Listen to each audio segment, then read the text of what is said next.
Hello, I'm Ken Lee, Master Brewer for Altex Lexington Brewing and Distilling.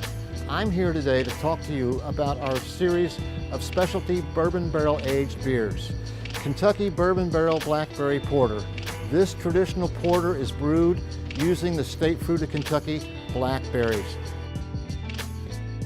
We age this beer in bourbon barrels for a minimum of 6 weeks, and the result is this dark roasted beer complemented by the flavor of blackberry and a subtle sweetness.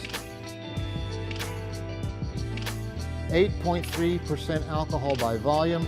This beer pairs great with smoked meats and desserts like cheesecake and almost anything chocolate. Look for this beer in your local Total Wine and Spirits, and head for KentuckyAle.com and get more information about our brews.